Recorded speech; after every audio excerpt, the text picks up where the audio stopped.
Hello बच्चों। तो चलिए आज हम फिर से आ गए एक नया टॉपिक लेकर के। आज हम यहाँ पे पढ़ने वाले हैं अलजेब्रा। क्या पढ़ेंगे? अलजेब्रा। अलजेब्रा में हम क्या पढ़ने वाले हैं? Quadratic equation. Quadratic equations. Quadratic equation क्या होती है? कोई भी इक्वेशन अगर वो इस फॉर्म में है a x square plus b x plus c is equal to 0, तो हम इसको बोलेंगे क्वाड्रेटिक इक्वेशन। इसमें ये जो ए है इसको बोलते हैं coefficient of x square, b is the coefficient of x and c is the constant. इसमें हम रूट्स की बात करते हैं, रूट्स निकालते हैं बच्चों। इक्वल रूट्स हैं, रियल रूट्स हैं या इमेजिनरी रूट्स हैं। तो मैं बता देता हूं, for equal roots, equal roots, इसमें जो वैल्यू आएगी किसकी? बी स्क्वायर माइनस 4ac, ये होगी 0। B square minus 4ac is equal to 0। For real root, real root के लिए हो जाएगा बी स्क्वायर माइनस 4ac की वैल्यू ग्रेटर देन 0, एक से बड़ी होगी। और तीसरा हो जाएगा imaginary roots, imaginary imaginary roots के लिए बच्चों हो जाएगा b square minus 4ac is less than 0, है ना। मतलब बी स्क्वायर माइनस 4ac की वैल्यू क्या होगी? एक से कम होगी। अब चलिए, अगर इसको सॉल्व करना है, इस इक्वेशन को हमें सॉल्व करके अगर x की वैल्यू निकालना है, तो इसके लिए एक फॉर्मूला होता है x is equal to minus b plus minus root of b square minus 4ac by 2a। इसके अलावा इसको करने की और भी मेथड है, इलिमिनेशन मेथड से कर लेते हैं, split the middle term, split the middle term से भी हम इसको कर सकते हैं। चलिए आगे हम क्वेश्चंस देखेंगे, तो उसमें हम देखेंगे कि इसको कैसे करेंगे। क्वेश्चन है हमारा 2x square minus alpha x plus 64 is equal to 0। Find alpha, find alpha if roots are equal. Roots कैसा बोला है कि अगर रूट इक्वल हैं तो हमें अल्फा की वैल्यू आप बताइए। तो हम जानते हैं, हम यहां से सोल्यूशन करेंगे। थोड़ा सा अच्छे से लिख लेते हैं तो सोल्यूशन करने में थोड़ा सा मजा भी आएगा। सोल्यूशन करेंगे तो यहाँ लिख देंगे for equal roots, equal roots हम क्या जानते हैं? बी स्क्वायर माइनस 4ac जो है वो इज इक्वल टू 0 होता है। यहाँ पे b की वैल्यू कितनी है? माइनस अल्फा, माइनस अल्फा का स्क्वायर माइनस 4 इंटू ए कितना है? 2 इंटू सी कितना है? 64 इज इक्वल टू 0। हमें वैल्यू चाहिए अल्फा की। अल्फा इज इक्वल टू हो जाएगा 4 टू जा 8 इंटू 64 को लिख सकते हैं 8 इंटू 8। ठीक है, तो अल्फा की वैल्यू हो जाएगी 16 रूट 2। अल्फा की वैल्यू आ गई, इक्वल रूट के लिए आ गई अल्फा 16 रूट 2। देखिए अब हम इसके बाद एक और क्वेश्चन देखते हैं जिसमें वेलोसिटी का टाइम के साथ रिलेशन दिया होता है। फिर आपसे कभी पूछ लेगा कि कौन से टाइम पे पार्टिकल रेस्ट पर आएगा, वेलोसिटी कितनी होगी जब पार्टिकल रेस्ट पर आएगा। तो ये सारी चीजें हमसे आपसे पूछ सकता है। तो आइए हम ऐसे क्वेश्चंस को भी देख लेते हैं। जैसे क्वेश्चन है, अच्छा एक क्वेश्चन और है ये, x square plus 4 is equal to 0 has which types of root. इसमें बताना है कि रूट कैसे हैं, रियल हैं, इमेजिनरी हैं, है ना, या इक्वल रूट हैं। तो आइए इसको देख लेते हैं। तो x square plus 4 is equal to 0 लिखा है, इसमें हम लगाएंगे b square minus 4ac is equal to 0। हम इसको करेंगे, देखेंगे इज इक्वल टू 0 कर देते हैं, बी स्क्वायर माइनस 4ac की वैल्यू निकालेंगे। या इसको आप सॉरी इज इक्वल टू 0 मत करो, बी स्क्वायर माइनस 4ac की वैल्यू निकालो और देखो वो कितनी आती है, किसके बराबर आ रही है। तो बी स्क्वायर माइनस, यहाँ पे देखें, यहाँ एक्स स्क्वायर, इसको हम लिख सकते हैं ऐसा बच्चों, x square plus 0x plus 4 is equal to 0। अब ये जो है, तो यहाँ पे जो b की वैल्यू है वो क्या है?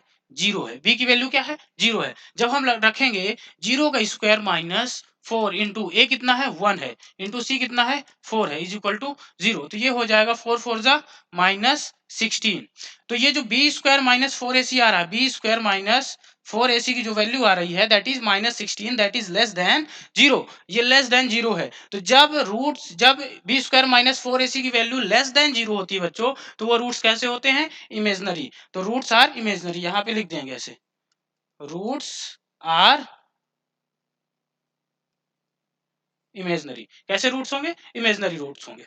चलिए अब इसके बाद आप इसका स्क्रीनशॉट लेना चाहें तो ले सकते हैं, फिर इसके बाद हम नेक्स्ट देखने वाले हैं। तो चलिए नेक्स्ट क्वेश्चन है, रिलेशन दिया हुआ है v is equal to t square plus 3t minus 4, find the time at which the particle will come to rest. हमें वो टाइम बताना है जब ये पार्टिकल रेस्ट पर आ जाएगा।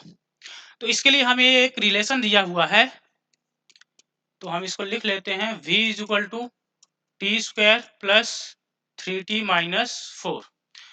अब देखिए जब पार्टिकल रेस्ट पर होगा, कोई पार्टिकल ऐसे मूव कर रहा है, जब वो ऐसे मूव करते करते रेस्ट पर आ जाएगा तो इसकी वेलोसिटी क्या हो जाएगी, 0 हो जाएगी। तो व्हेन द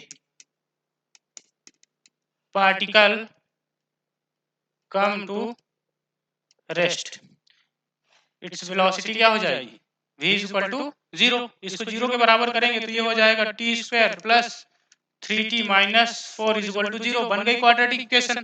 अब इसको सॉल्व करेंगे, इसको हम स्प्लिट द मिडिल टर्म से भी कर सकते हैं, t square plus 4t minus t minus 4 is equal to 0। आप यहाँ से t कॉमन ले लेंगे तो अंदर बचेगा t प्लस 4, यहाँ से -1 कॉमन लेंगे तो अंदर बचेगा t plus 4 is equal to 0। तो यहाँ से देखिएगा ये हो जाएगा t plus 4 into t minus 1 is equal to 0। तो t is equal to -4 and t is equal to 1। तो अब देखिए t is equal to -4 possible ही नहीं है, टाइम निगेटिव में हो ही नहीं सकता, पास्ट में कोई जा ही नहीं सकता। अब कोई बोले कि भैया टाइम निगेटिव भी हो सकता है, टाइम निगेटिव कैसे होगा, टाइम निगेटिव नहीं होगा। हम अपने कल में नहीं जा सकते, 2 साल पहले नहीं जा सकते, मैं फिर से जाके कॉलेज में नहीं पढ़ सकता, फिर मैं 17 साल का नहीं हो सकता, है ना। तो टाइम निगेटिव नहीं हो सकता, तो t इज इक्वल टू क्या हो जाएगा 1, रियल वैल्यू, है ना, t इज इक्वल टू 1 हो जाएगा। चलिए नेक्स्ट देखते हैं। A particle's velocity v has relation with time t as t square plus 100 is equal to 2vt.